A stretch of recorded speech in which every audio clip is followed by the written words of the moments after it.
حسن‌زاده هستم، متولد 1372. الان 19 سالمه.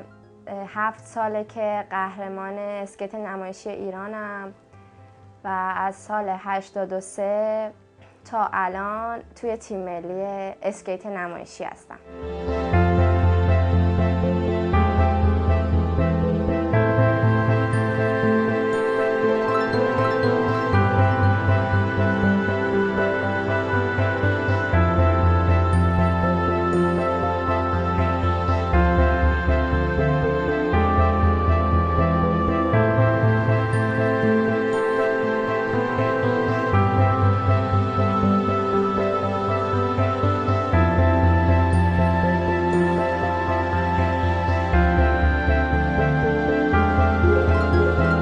سال 83 اولین مسابقه برومرزی بود که من رفتم شرکت کردم. مسابقات آسیایی تایوان بود که اولین مسابقه بود که من رفتم نفر سوم شدم، یعنی مقام سوم آسیایی رو کسب کردم. بعد دقیقاً سوم راهنمایی بودم، یعنی نزدیک به امتحانات آخر ترم بود که من میخواستم که برم. بعد اینکه رفتم اومدم کلی ذوق کرده بودم، خیلی خوشحال بودم چون رقیبم از من بزرگتر بود، یعنی من سوم راهنمایی بودم در حالی که اون دوم سوم دبیرستان بود. وقتی که تونستم رقیب به این سنگینی رو شکست بدم، به غیر از اون 2 تا رقیب دیگه هم داشتم که اونا رو هم شکست دادم که نفر سوم شدم. ولی کلاً خیلی اولین تجربه بود و تجربه خیلی خیلی خوبی بود.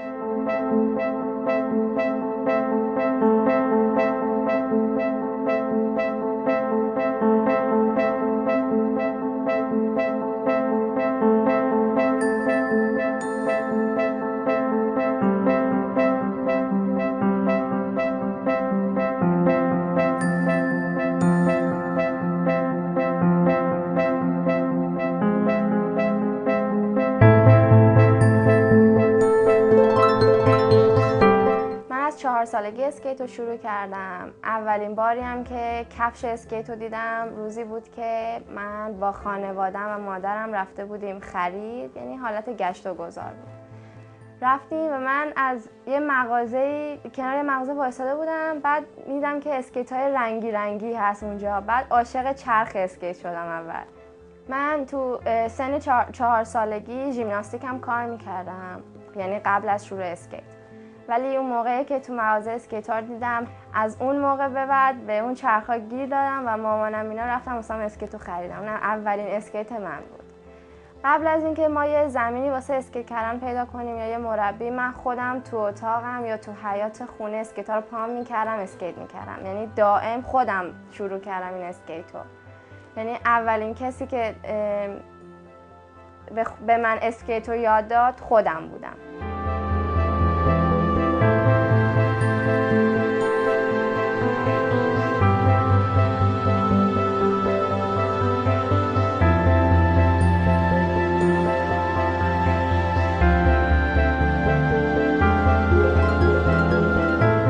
وقتی که با مربیاشون کار میکردم، هر جلسه‌ای که به من یه قسمتی از درس اسکیت رو یاد میدادن، من همون روز اون حرکت رو یاد میگرفتم. بعد این باعث میشد که هم خیلی هیجان داشته باشم واسه ادامه کارهای دیگه، ادامه تمرینات دیگه، هم این که دوست داشتم، یعنی عاشق اسکیت و چرخ و اینا بودم.